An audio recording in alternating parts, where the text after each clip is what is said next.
is right now on its way to the House of Representatives.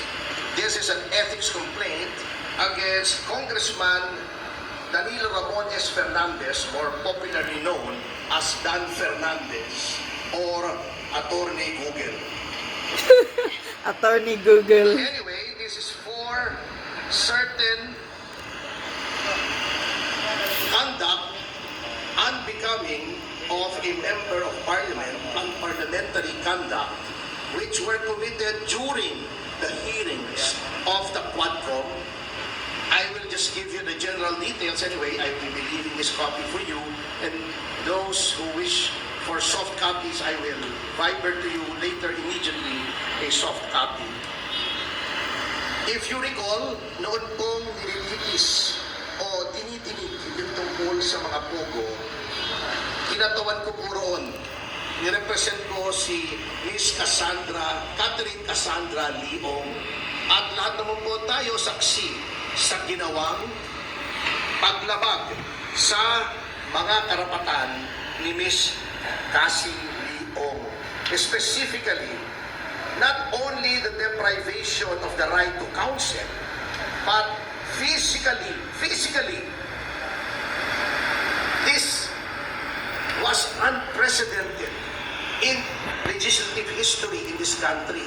Nahaharangin mo yung abogado Correct. at hindi mo palalapitin sa kanyang kliyente during a legislative hearing, sapagkat ang karapatan na magkaroon ng abogado upang makipagsangguni ang isang testigo sa legislative hearing ay ginagarantiya ng walang iba kundi ng ating saligang batas. Tama. Number 2, pagwawarning sa abogado na huwag bigyan ng payo ang kanyang kliyente. Oh, yan. Saang planeta po acceptable ang ganoong behavior? Nasasabihin mo, Attorney Topacio, do not approach your clients, otherwise you will be cited in contempt. How is that even possible? Number 3, yung hindi po pagbigay ng right to remain silent and the right against self-incrimination sa isang testigo.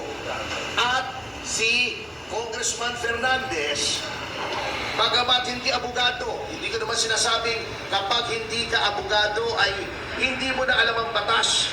Ngunit, sinasabi na nga po sa kanila, or dapat, a person who is in the legislature should be charged with knowledge of the law. Because, number 1, they are lawmakers. Paano kang gagawa ng batas kung ikaw ay walang alam sa batas? Exactly. Pwede naman pong basahin ang mga desisyon. Tama naman, to an extent, si Congressman Fernandez, pwede kang mag-google. At mag-google mo yung mga kaso. At kung meron kang hindi naintindihan sa kaso, meron ka namang legal staff siguro.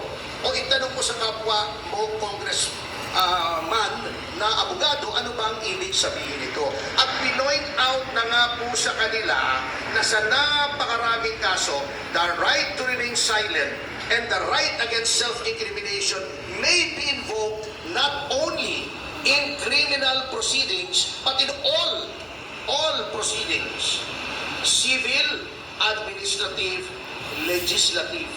At pinakita na nga po sa kanila ang batas. Pinoint out na nga po sa kanila yung batas. Bakit ayaw ba nilang sundin? Correct.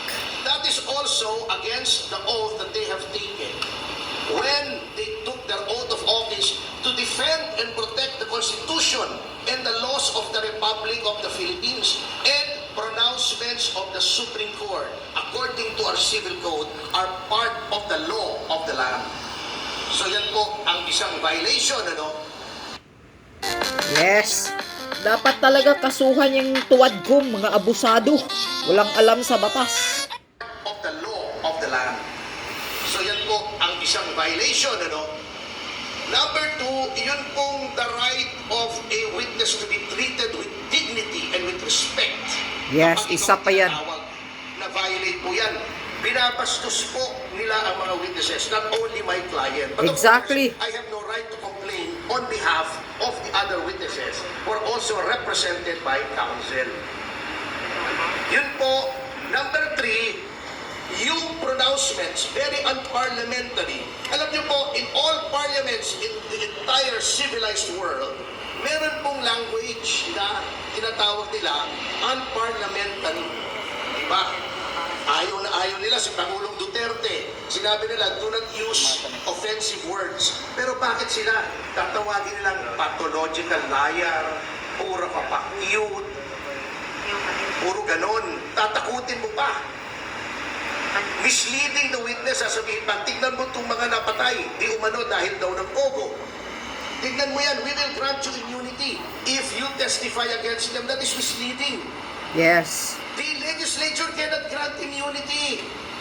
It is only the prosecution in certain cases and the prosecution with the consent of the court in other cases that may grant immunity by way of making a witness, a state witness. It is not for the legislature to grant immunity. They can only Exactly. grant transactional immunity, which I can explain later on, but they cannot grant complete immunity. So, pagsapasamahin yan, ayaw nilang pakausap sa abogado. Bago, tatakutin nila para magsalita against her right to self-incrimination and against the right to remain silent. Pagkatapos, igagrant mo na, papangakuan mo ng immunity na wala ka namang kapangyarihang ibigay. Ang karapatan. All of these are parliamentary conduct. And nakalagay po, may rules of conduct, hindi lamang ang miyembro ng mababang kapulungan, kundi ang mga public officials on how they conduct themselves. And it is my respectful contention that Congressman Fernandez has violated these norms of conduct. Ngayon, bakit sa Ethics Committee? Kasi may nakalagay po sa ating konstitusyon na yung mga ginagawa po ng isang miyembro ng legislatura, they can only be made liable therefore in no other place than the legislature. That's why may committee on ethics. They are supposed to police themselves. Now, huli na po, bago tayo pumunta rito, and I feel this is also of equal importance in this case. Sasabihin nila, walang mangyayari dyan sa complaint mo kasi sila din yan. Si Congressman Espares ang head ng Committee on Ethics. Pagtatakpan lang nila yung sarili nila. Well, unang-una, I would like to give our lawmakers, at least the majority, the benefit of the doubt. Although I doubt the benefit. Ngunit, by doing this, I want to prove 2 things. Number 1 should not sit idly by while the rights of persons are being trampled upon by the legislature. Dapat may magreklamo dito. Otherwise, gagawin nilang palagi yan sa lahat ng witnesses. Correct. Notwithstanding the caveat of the Supreme Court in Ong versus Senate Blue Ribbon Committee, which by the way, I argued before the Supreme Court, which says that all witnesses must be given due process. Correct. Pina-violate na po nila yan.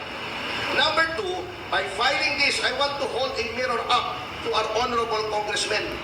Tignan nga po natin, tignan nyo ang sarili nyo kung anong ginawa nyo sa mababang kapulungan, which is supposed to be an august body, which is supposed to be populated by honorable men and women, kaya nga honorable ang tawag sa inyo eh. Are you really honorable?